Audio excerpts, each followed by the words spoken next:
Nós estamos num momento muito delicado da história do nosso país. Talvez não haja em nossa história um momento tão preocupante como esse aqui. Nós temos visto, nos últimos anos, o país mergulhando numa crise moral. É uma crise financeira, é uma crise política, mas antes de qualquer coisa, ela é uma crise moral. Você que fez o módulo História da Igreja comigo, você já tem mais fundamento e mais discernimento, porque eu te trouxe informações das raízes da maioria dos partidos de esquerda. Eu não consigo entender líderes evangélicos que se dizem marxistas ou socialistas. Por quê? Eu já contei essa história aqui inúmeras vezes. Eu sou descendente de russos e polacos que fugiram da Revolução Comunista em 1917. O meu avô chegou aqui no Brasil 2 anos antes. Meu bisavô, já crente, correu de lá. Por quê? Porque essa revolução, ela implantou o comunismo em muitas nações, como Polônia, como Ucrânia, como Romênia, entre muitas outras, e simplesmente eliminou, extirpou, extinguiu as religiões onde quer que essas nações estejam sendo dominadas. Eles prenderam pastores e eles mandaram pastores para Sibéria para morrer de frio, para serem torturados e morrerem congelados. O bloco da União Soviética, ele mergulhou numa densa treva espiritual, numa densa escuridão espiritual por 70 anos. Você chega na Rússia hoje e tenta pregar o evangelho, as pessoas não têm ideia nem de que seja Jesus. E essa filosofia é a filosofia que move todos os partidos de esquerda. Os ideais desses partidos são os mesmos ideais de Karl Marx, são os mesmos ideais de Engels. Na loucura das suas ideias revolucionárias, eles começaram a pregar e a ensinar que a desigualdade social que eles deveriam combater começa na família. Eles começaram a dizer que antigamente, se você lê a literatura que fundamenta as ideias desses partidos, eles começaram a pregar que a desigualdade social ela começa na família, porque lá atrás, segundo eles, quando nós viemos dos macacos, não havia marido e mulher. Todo homem era de toda mulher era de todo homem, e os filhos não eram de ninguém, os filhos eram de todos, como os animais. E todos dividiam e compartilham tudo aquilo que eles tinham. E aí alguns mais espertos resolveram plantar em maior quantidade, ter um gado em maior quantidade para ter uma maior provisão, e para isso eles precisavam de gente trabalhando, e aí eles começaram a tomar mulheres para eles, gerar filhos para colocar como escravo no trabalho. Então eles dizem, a família é a culpada da desigualdade social, e essa é, queira você acreditar nisso ou não, a raiz que movimenta tantas ideias e tantos projetos de lei que tentam sendo aprovados, tentam se aprovar no Brasil, com a intenção de destruir a família tradicional, de destruir a família modelo judaico-cristã. Esses são os partidos, amados, que estão imputando na educação as cartilhas de gênero sexual, como nós temos vendo, de ideologia de gênero. Esses são os partidos que estão apoiando os direitos humanos, como vocês têm visto, que apoia muito o direito do bandido, do assassino, mas não quer saber da vítima. E eles transformaram, nesses anos que estiveram o governo, o Brasil no país que nós somos hoje. Não só mergulhado em crise moral, mas financeira.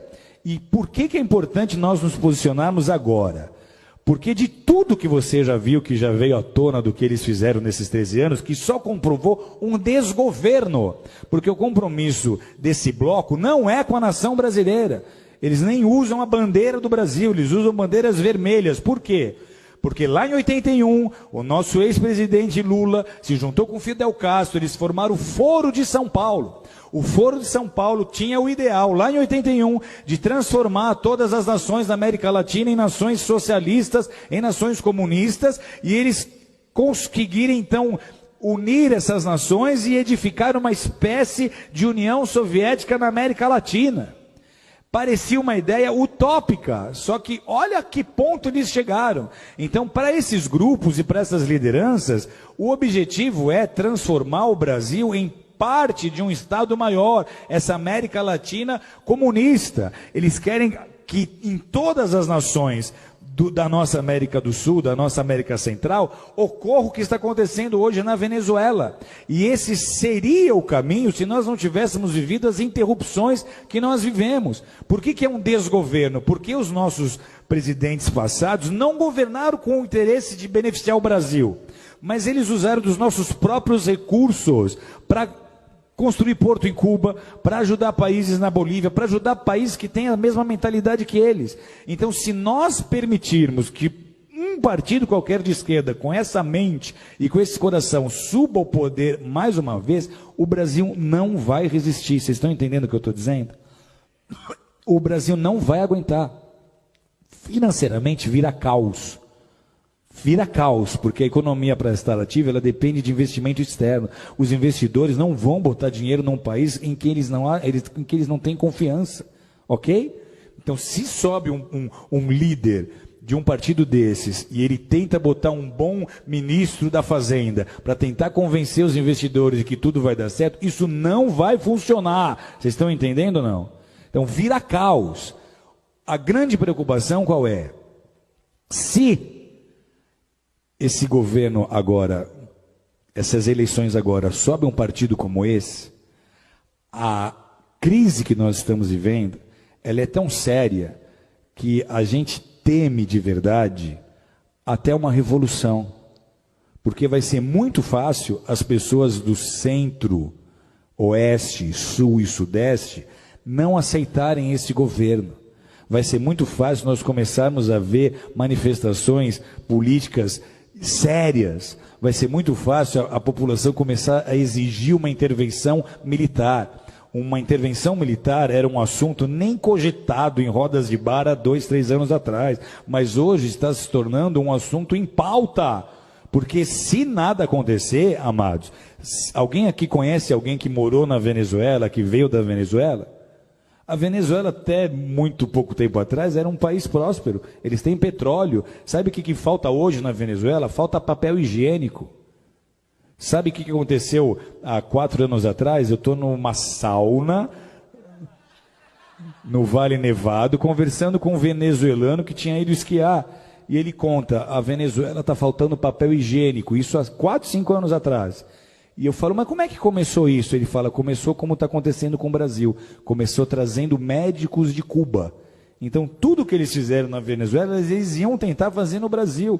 Se nós dermos a oportunidade deles subirem ao governo de novo, não será mais como foi da primeira vez. Você não vai ver o Lulinha Paz e Amor. Você vai ver o Lulinha revolucionário que vai tentar implantar o modelo político que ele acha que é o melhor para o Brasil.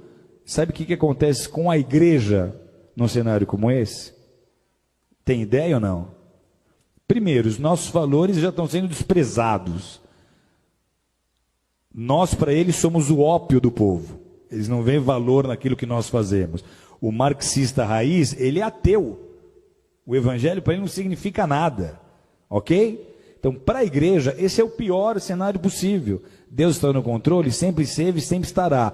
Mas a gente transforma uma nação com oração e com consciência na hora de votar.